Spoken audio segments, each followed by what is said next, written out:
This is stuff you're not supposed to know. And this is part 2 of email questions answered by James Montgomery. Yes, Virginia, the Constitution was a fraud. Here goes.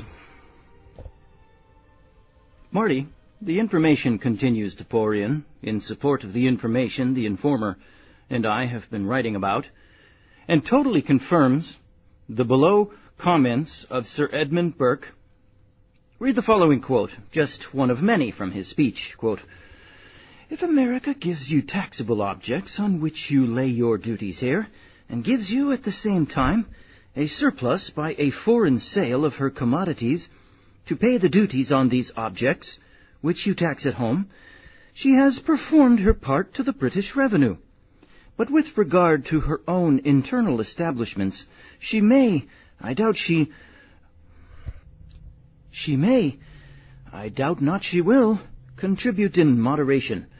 I say in moderation, for she ought not to be permitted to exhaust herself. She ought to be reserved to a war, the weight of which, with the enemies that we are most likely to have, must be considerable in her quarter of the globe. There she may serve you, and serve you essentially." Unquote.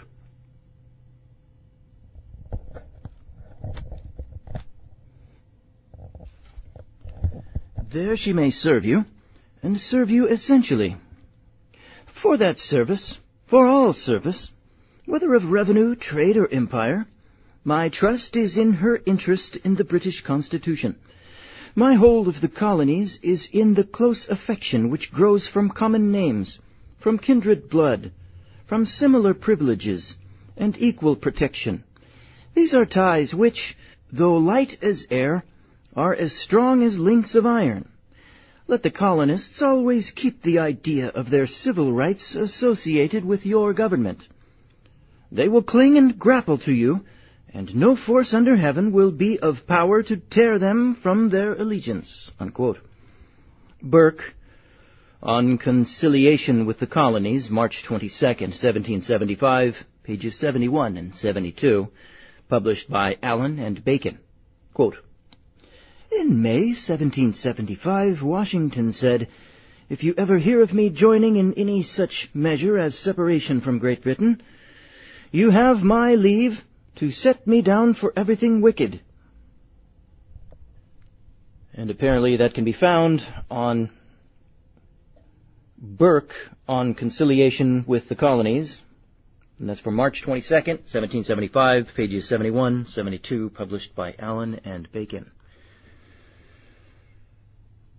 Following quote is from Ingersoll, North American Review, number 2, August 1892, page 183. It's also quoted in Sources of the Constitution by C. Ellis Stevens from 1927, page 36. Here is that quote.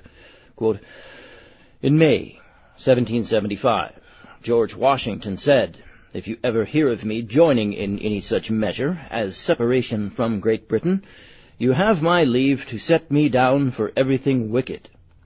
He also said, 'It is not wish or interest of the government of Massachusetts or of any other upon this continent, separately or collectively, to set up for independence.'" Unquote.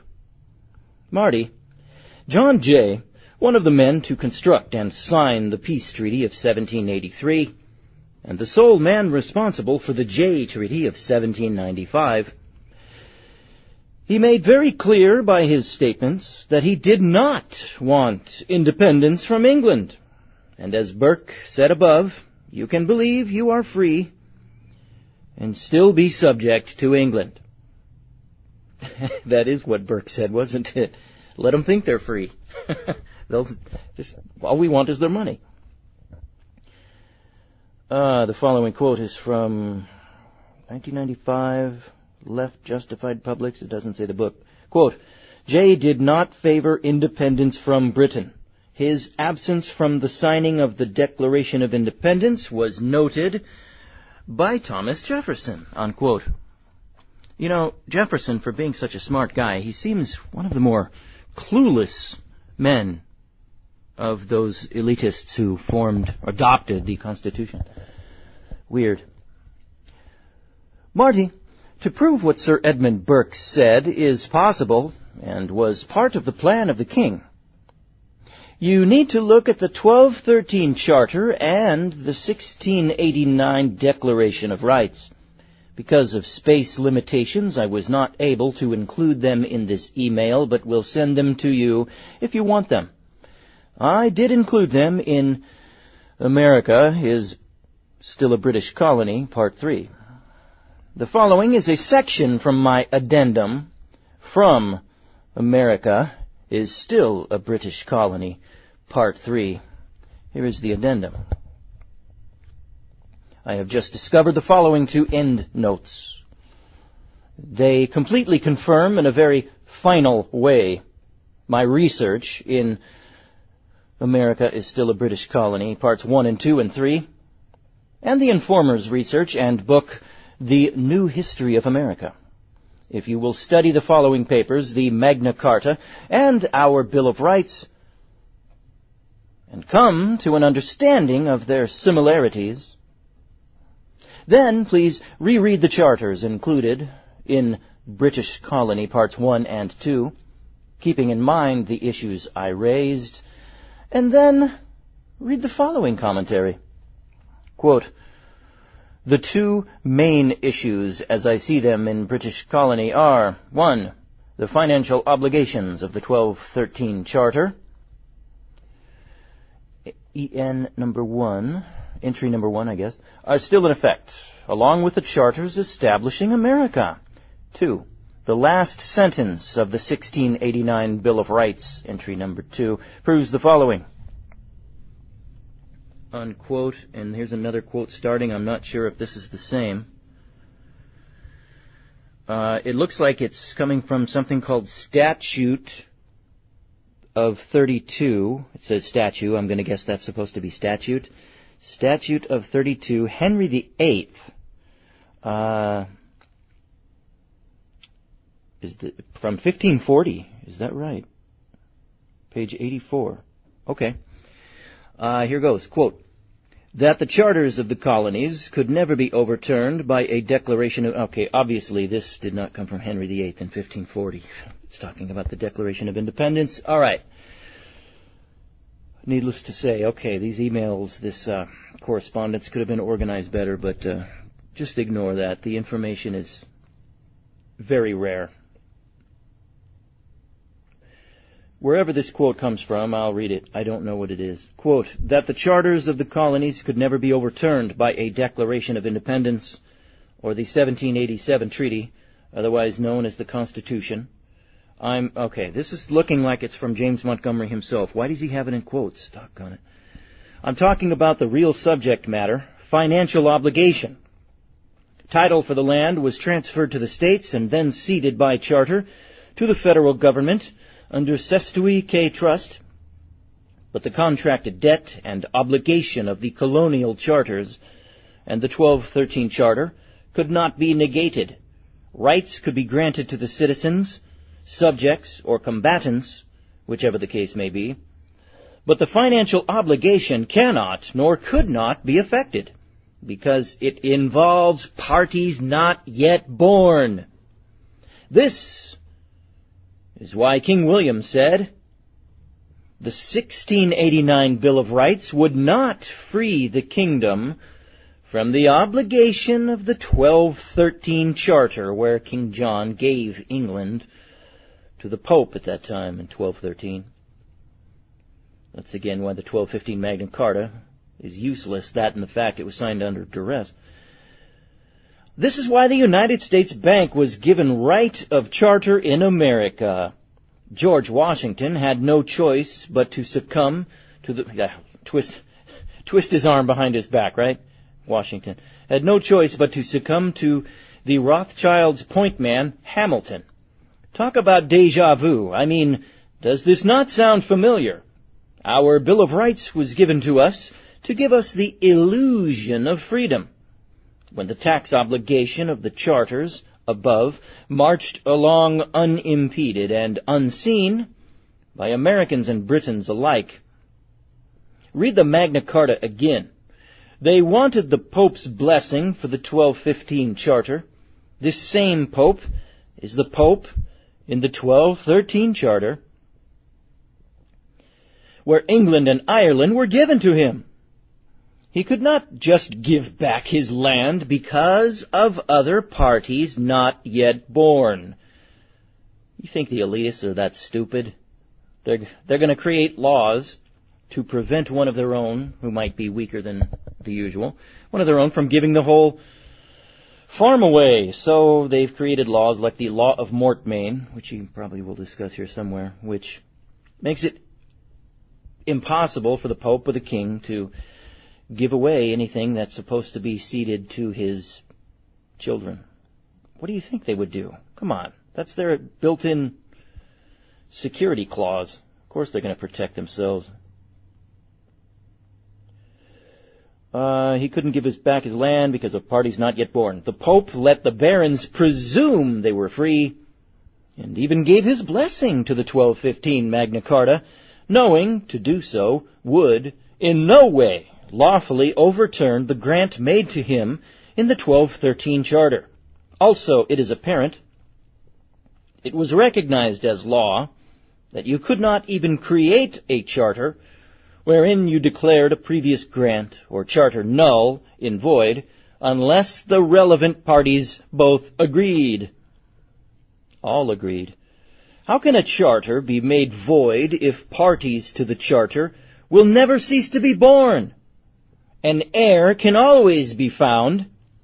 To prove this, again, what did the new King William do? Even though the previous monarchy had come to an end, its obligations, though, did not. This is why he had to include paragraph 3, a clause to protect the other parties of an earlier charter. Unquote. Marty, to prove our point, read the following previous email I sent out so as not to replicate work. All right, and I think this is James Montgomery's writing again. You will have to read the below statute many times to understand what the king is saying. It was obviously made to be vague and ambiguous. It contains 2 sentences. The first is 658 words long. The second is 166 words long, not counting punctuation. I have included the following commentary to help your understanding of the below statute. The king is saying that some of the representatives, I think this might be talking about Statute of 32 by Henry VIII, 1540, I don't know. The king is also saying that some of the representatives of the Catholic Church and some of his subjects have received grants of land from the king. The king is also saying they are in violation of certain provisions contained in the grants and land patents. Portions of these grants and land patents were granted to third-party entities by his first-party grantees through the king's grants and charters, having been granted to them. Because of contractual provisions contained in the grants and land patents being violated, the land was declared to revert back to the original grantees who received grants from the king. As stated in Section 1, this statute deals with land twice removed from the king. To preserve the clarity of his grants and land patents, in conjunction with the Law of Mortmain. There it is, the Law of Mortmain. You will see that the first-party grantors included ecclesiastical and religious persons, as well as secular. This statute does not change grants between the king and the first-party grantees and land patentees. Number 7, Section 1 should make you think.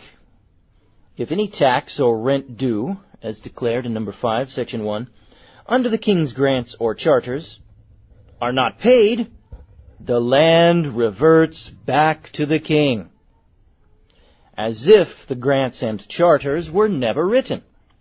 This is the same language of intent used in the 1689 Declaration of Rights, 3rd section, and the 25th section, in also the 1776 North Carolina Bill of Rights, of the North Carolina 1776 Constitution, which established the North Carolina Corporation. Just like every other state is a corporation. Just like the federal government is a corporation. Deal with it, Collins Brothers. In Section 2, the King extends this statute to all grants made by him now or in the future. The key and purpose to this statute is contained in Number 2, Section 1. No stranger is to enjoy a benefit of any grant or charter, if they are not a grantee and benefactor, without paying a rent or tax. See Number 5, Section 1. The main target of this statute was the Catholic Church. Okay, so he must be talking about Statute of 32 by Henry VIII, 1540. All right. The main target of this statute was the Catholic Church, because they were not paying the tax due under the grants made to them. However, as shown in previous emails, the Vatican owned the land they were being taxed for under the 1213 Charter when King John at the time gave England and Ireland to the Pope at that time. I am sure this is why the Vatican refused to pay the tax, because the owner of the land does not tax himself. Since the states were the benefactors of the 1783 peace treaty, not the inhabitants, and they later transferred their original grant from the king to the United States Constitution / corporation, making the inhabitants of the states strangers. Maybe now you know how and why you are taxed. And when the tax is not paid, the land reverts back to the benefactor of the king's original land grants, the United States Corporation, the trustee administering the trust / constitution / charter. Nothing has changed since the days of William the Conqueror, where taxes were levied based on the record of the land holdings written down in his Doomsday Book, used by the Exchequer to tax the benefactors of the king's grants. Today, the same procedure is followed, continued under the charters which created this country, this corporation. The king established the rent roll tax in the states based on the county's record of all titles, which are now used by the Exchequer / Federal Reserve to tax the stranger, levy, or foreclose on the riot tenure, as defined in Black's Law Dictionary, 4th edition. A system of land tenure where the government takes the place of landowners and collects the rent by means of tax gatherers. The farming is done by poor peasants, or ryots, who find the capital so far as there is any, and also do the work. The system exists in Turkey, Egypt. That puts us in really good company, huh? The system exists in Turkey, Egypt, Persia, and other eastern countries, and in a modified form in British India. After slavery, it is accounted the worst of all systems. And this is what we have. And people think we're free. Oh, Lord, help us. It is accounted after slavery the worst of all systems because the government can fix the rent at whatever it pleases. And it is difficult to distinguish between rent and taxes. And that's a quote from Black's Law Dictionary, I think. That might be Montgomery's words. However, he's getting the information from, again, Black's Law Dictionary, 4th edition. Read 'em and weep, folks. Read 'em and weep. I want to inject a big however. And here it is. The King and the Vatican are both in violation of the law. They do not have ownership of the land or have perfected land title, no matter what their charters and land patents say. And why is that? Why do you think that would be? Who is the original grantor of land? God Almighty. Not the king or the pope. Their claim to the land, to the detriment of the righteous, their claim will be revoked. Who did God Almighty entrust the land to? The church, i.e. government, the Christians, trustees of Christ's kingdom. Are not the riches of the world stored up for the righteous?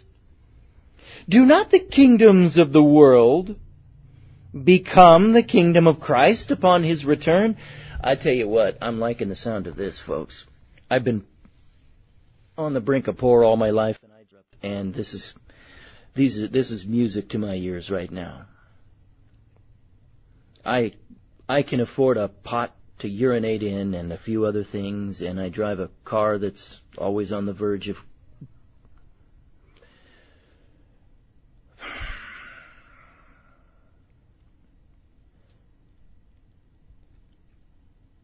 and it's something I've struggled with all my life, and I passed right over this in the Bible. The riches of the world stored up for the righteous, the kingdoms of the world become the kingdom of Christ on His return. Hallelujah.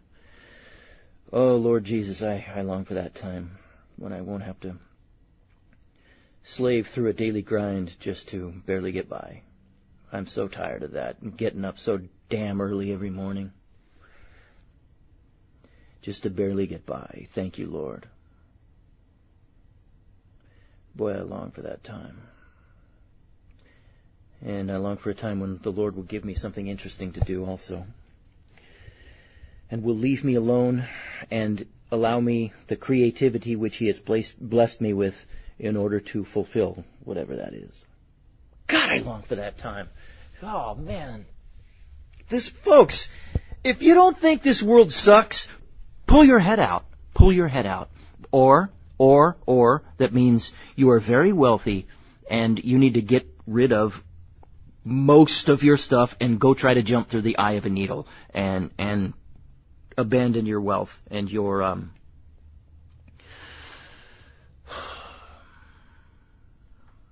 yeah, this is affecting me. I just found out yesterday, when you go bankrupt, which we have to do, that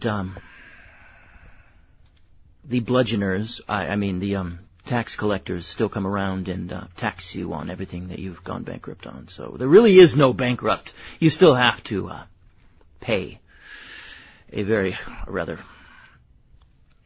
percentage that I won't be able to pay for many years. That we won't be able to pay for many years. They consider it income. It's income, right?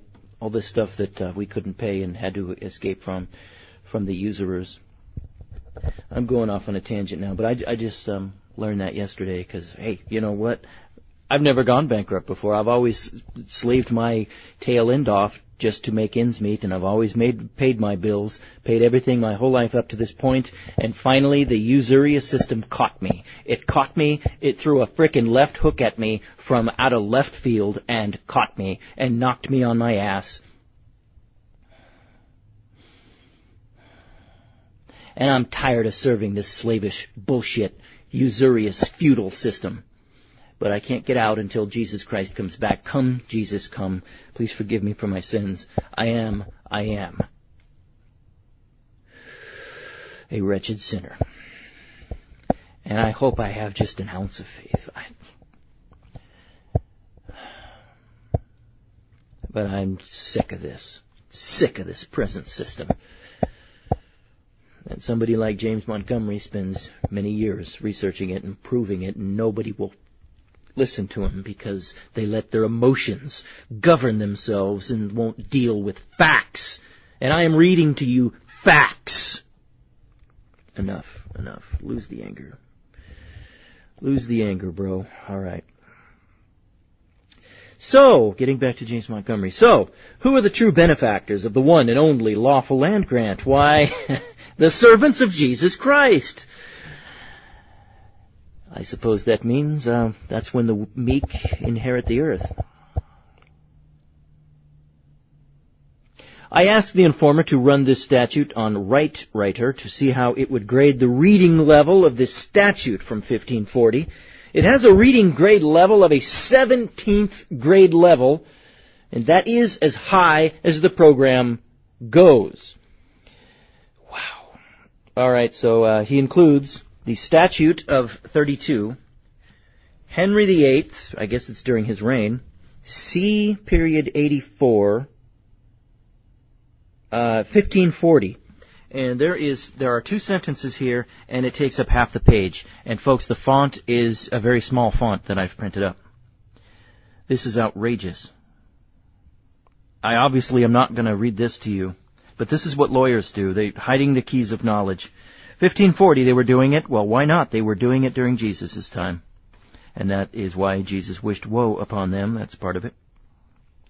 So I will skip over this Statute of 32 from Henry VIII's time, Henry VIII, C-84, 1540. Holy smokes, that's two sentences. Actually, it's taking up 2/3 of the page, folks, and the font is very small.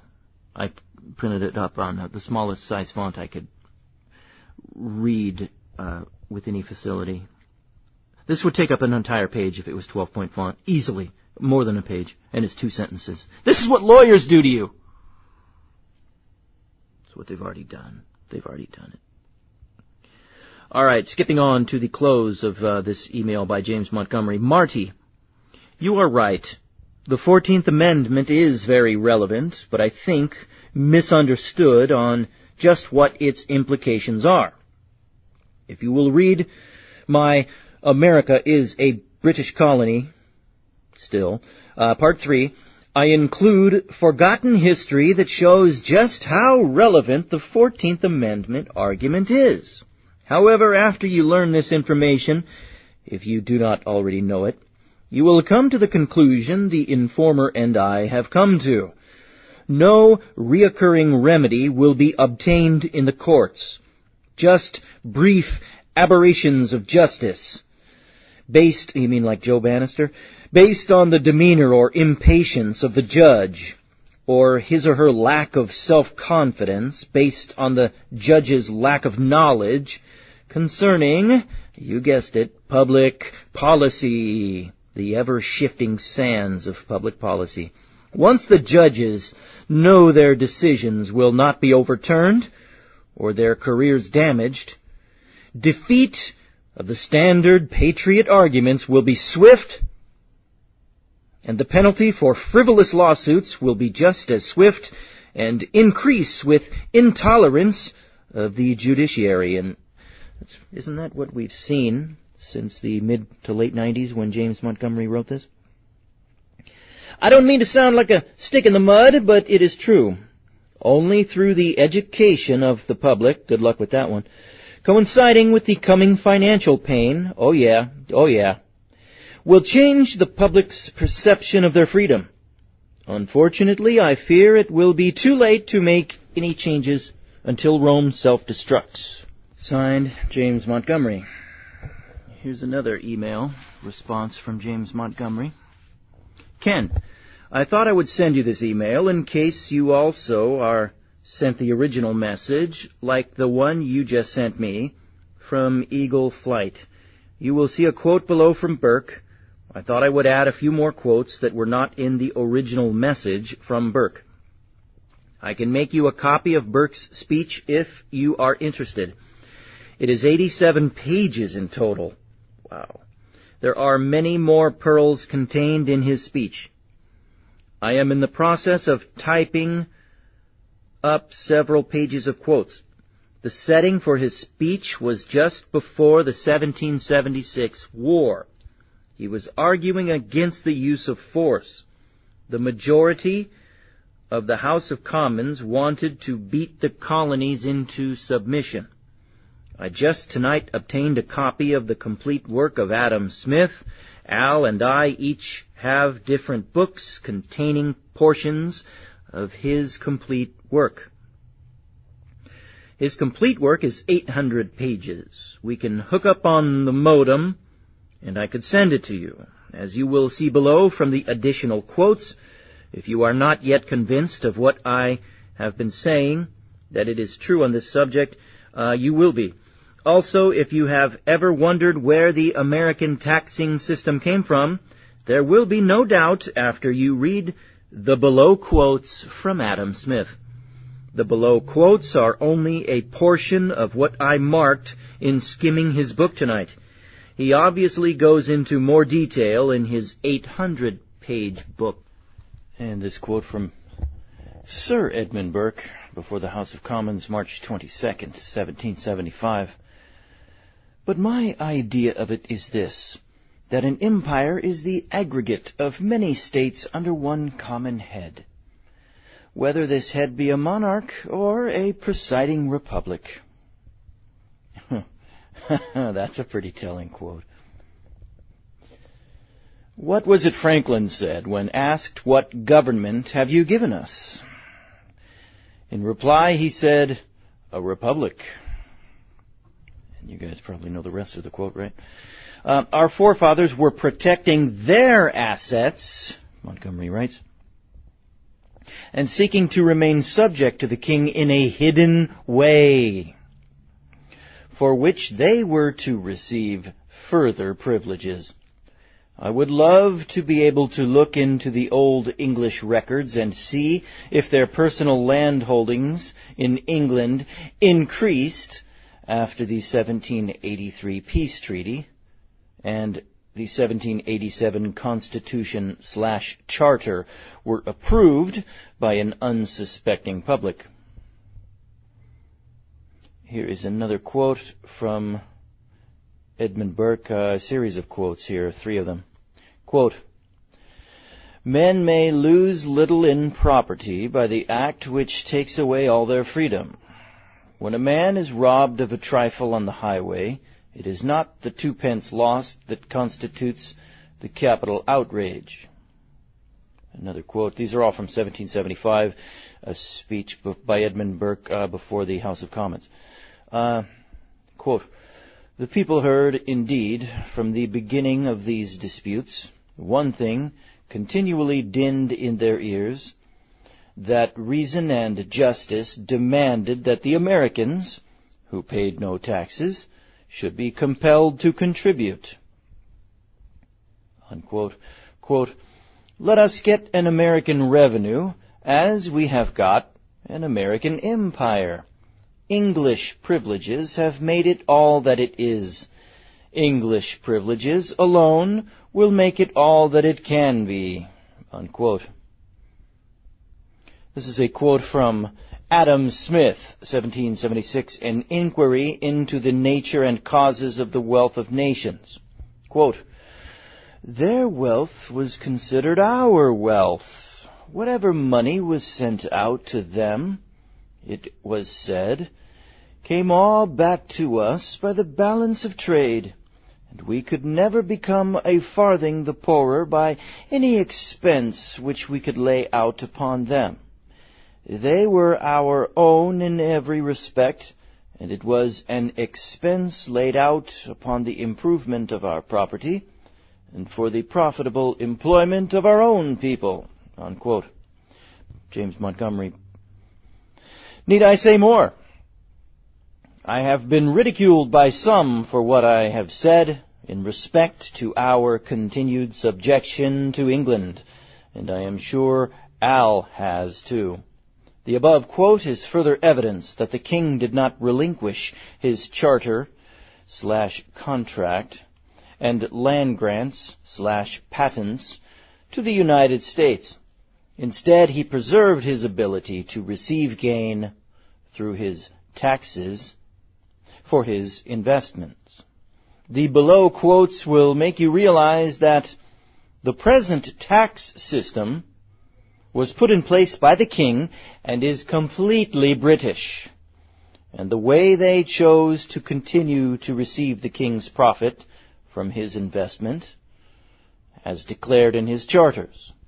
The Federal Reserve was also placed here by the Crown, which is proven in the congressional record, included in this message, and what was included in the banking paper I did.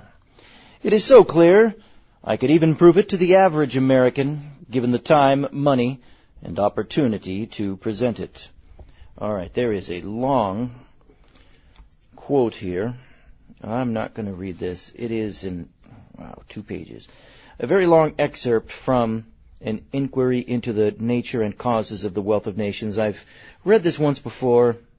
I did not highlight any of it. I didn't think any of it really jumped out to me on the first reading. I'm going to skip this quote. Okay. Continuing. Montgomery writes, Robert, you need to read what Washington declared again. I did not declare it. I did not write it. So I do not have anything backwards. First of all, the judicial district you are referring to was created. The judicial districts were created by the Judiciary Act of 1789, 2 years before Washington said Congress gave him additional powers. Thereby, Washington, created the district states, so the federal government could use the militias to crush the tax protesters in Pennsylvania by Washington's order. Since the judicial districts already existed, why did they, as you suggest, recreate them? If the district states were already created, as you suggest, would it not be redundant to create them again? Washington said he was dividing the United States into district states.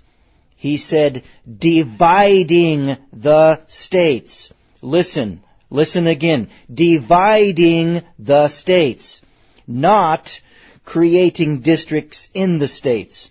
Dividing the states into districts. Changing them. Or you would not have divided them, because the states were already divided. How can you divide or separate the states made by the state and federal charters/constitutions? Why do this when Congress already had the power to put down a rebellion? Article 1, Section 8 of the U.S. Constitution.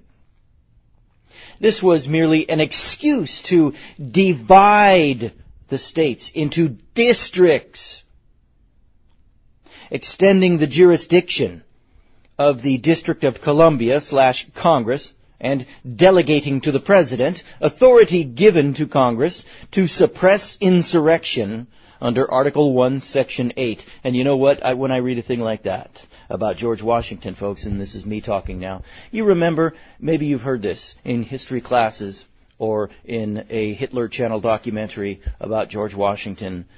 It has been said that Napoleon Bonaparte was envious of Washington's humility, the story goes, because Napoleon, he looked upon Washington as a man who could have been crowned but spurned that crown. And Napoleon, in a way, envied Washington's ability to be so humble. And Napoleon himself obviously lacked that humility. But, folks, that's baloney. Washington might as well have crowned himself Washington got all the power of the crown temporarily, and then he went home to retire and live out a posh life on his estate. Washington, when he divided the states, he basically did what a Napoleon would have done.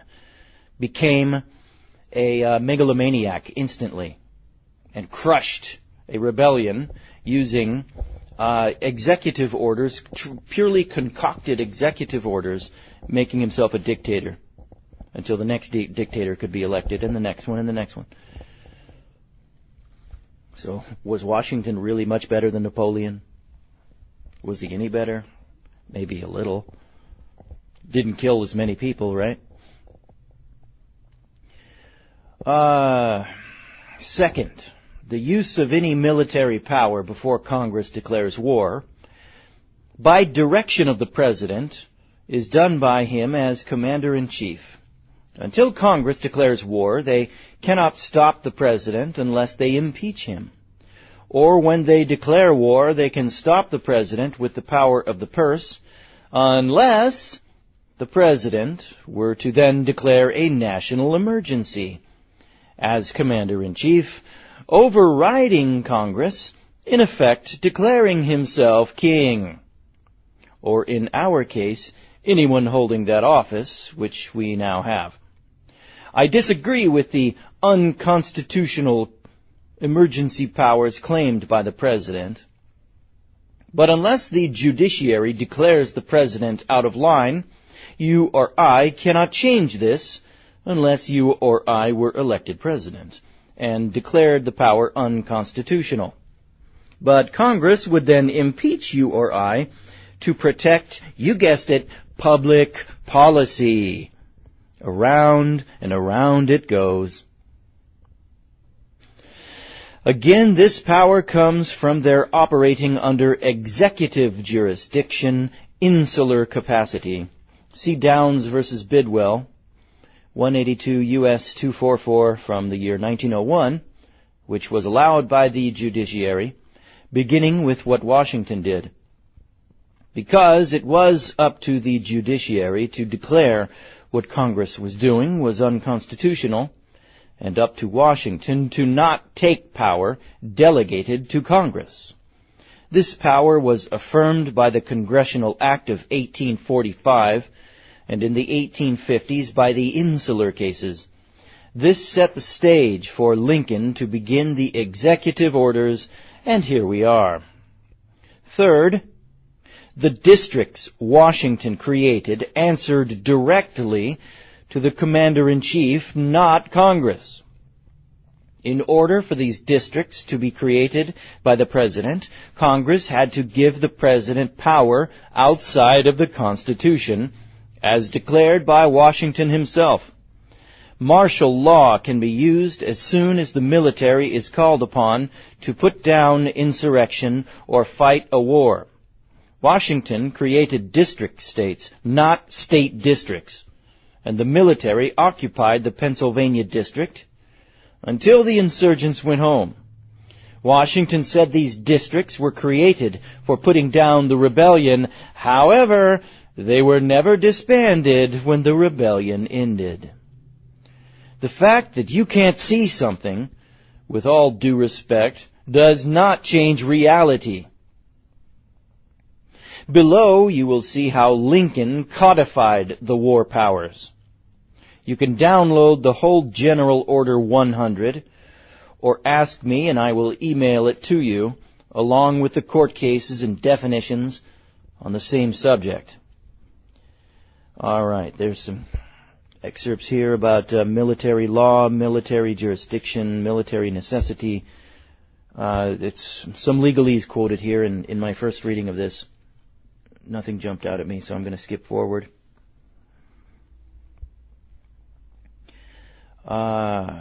Who's writing this one? I think it's Montgomery's writing. Because of the power of the Pope to raise armies, the king, this is talking about King John of England in 1213, who signed England and Ireland away to the Pope at that time. Because of the power of the Pope to raise armies, the king had to do anything he could to regain the blessing of the church via the Pope. So in 1213, by way of charter/trust, the king gave all of his holding to the Pope, including England and Ireland, all that he possessed, and placed his subjects forever under the dictates of the Pope. You can find a copy of this charter in the In a Nutshell paper I just sent to you. So now you know what the king did and why. Now you have to ask yourself, is the 1213 charter still valid today? I obviously don't have receipts from the gold and silver taxes paid to the Pope, but there are ways to know the answer. First, in 1689, there was a Declaration of Rights that took place after the Civil War in England. Charles I was beheaded, and Charles II was overthrown. But what took place was even more drastic than a change in monarchy. Theology and doctrine were turned on its head. King William declared that England and his subjects were no longer under the Pope or the Catholic Church. Even today you can see this division in Ireland with the IRA, who remain loyal to the Pope, and Unionists that remain loyal to the King and the Protestant doctrine, stemming back to King William. The Declaration went on to declare many rights for the subjects of King William. Did the 1689 Declaration of Rights, with the blessing of King William, void the 1213 Charter, though? 3. Provided that no charter or grant or pardon granted before the 23rd day of October in the year of our Lord 1689, so this is the Declaration of Rights of 1689, shall be anyways impeached or invalidated by this act, but that the same shall be and remain of the same force and effect in law as no other than as if the act had never been made. So no, right there in the 1689 Declaration of Rights, it does not void the 1213 Charter, and it says so right there. Back to Montgomery. King William's lawyers said in this section that if any charter or grant prior to this 1689 Declaration of Rights is contradicted by this declaration, as a matter of law, the declaration is as if it were never written. There are several truths to be taken from this. The obvious one is the 1213 Charter could not be invalidated because it is a non-revocable trust, a contract. Only the parties to the contract can void a trust. Parties to the trust continue to be born every day. Also, the freedom imagined by the subjects was just that. It was imagined. Remember the quotes from Sir Edmund Burke that I included in the previous email? Well, here is another one. Quote, "If America gives you taxable objects on which you lay your duties here, and gives you at the same time a surplus by a foreign sale of her commodities to pay the duties on these objects which you tax at home, she has performed her part to the British revenue. But with regard to her own internal establishments, she may, I doubt not she will, contribute in moderation. I say in moderation, for she ought not to be permitted to exhaust herself. She ought to be reserved to a war, the weight of which, with the enemies that we are most likely to have, must be considerable in her quarter of the globe. There she may serve you, and serve you essentially. For that service, for all service, whether of revenue, trade, or empire, my trust is in her interest in the British Constitution. My hold of the colonies is in the close affection which grows from common names, from common blood, from common similar privileges, and equal protection. These are ties which, though light as air, are as strong as links of iron. Let the colonists always keep the idea of their civil rights associated with your government. They will cling and grapple to you, and no force under heaven will be of power to tear them from their allegiance." Unquote. That was Burke on Conciliation with the Colonies, March 22nd, 1775. Pages 71 and 72, published by Allen and Bacon. Back to the words of James Montgomery. As I said, King William made it clear that he did not have the power or legal authority to void the 1213 Charter with the Pope or any other charter that came into conflict with the 1689 Declaration of Rights.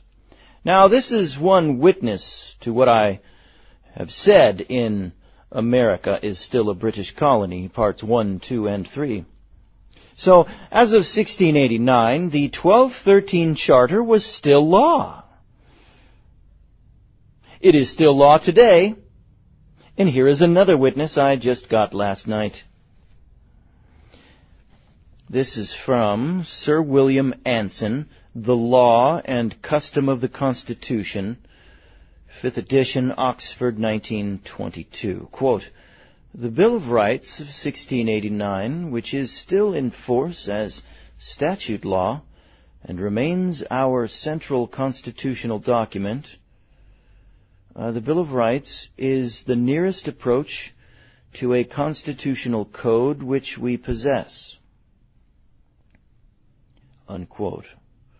Next quote, "The Bill of Rights by Richard Munday in Bowles versus Bank of England." Quote, "The Bill of Rights still remains unrepealed, and no practice or custom, however prolonged, or however acquiesced in on the part of the subject, can be relied on by the Crown as justifying any infringement of its provisions." Unquote.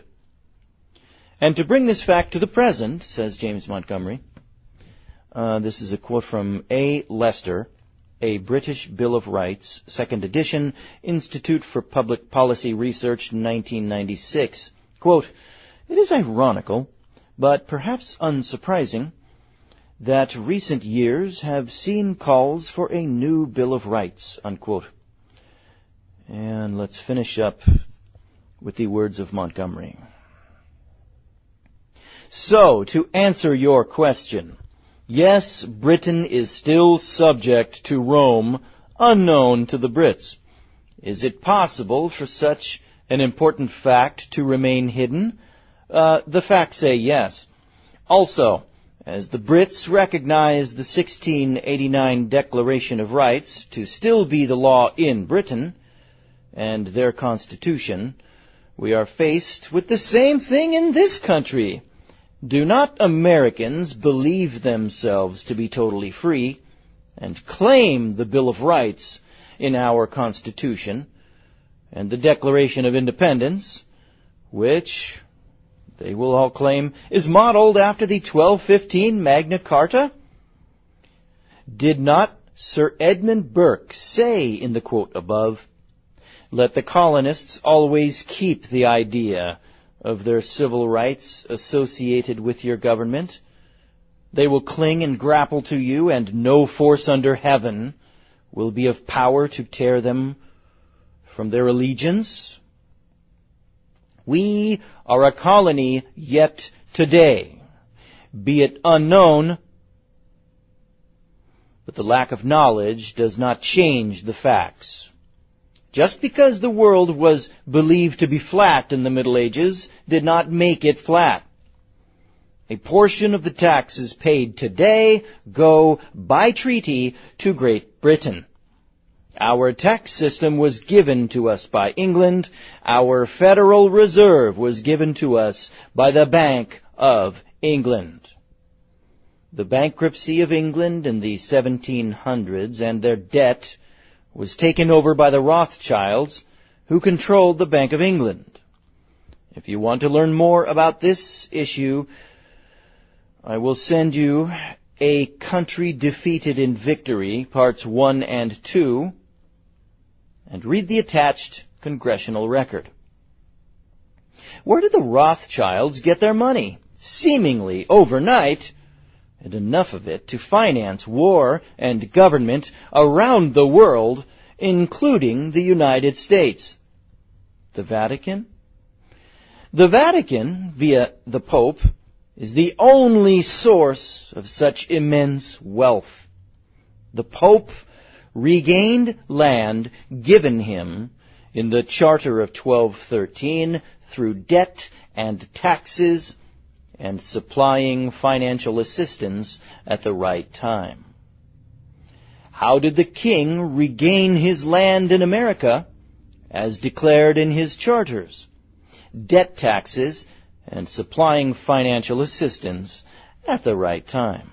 I wonder where he learned this practice from. Signed, James Montgomery. And that will conclude this installment number 2 of Email Questions Answered by James Montgomery. Yes, the Constitution is dead. And this has been, it never was it ever, this has been the aptly named Stuff You're Not Supposed to Know, folks. Goodbye.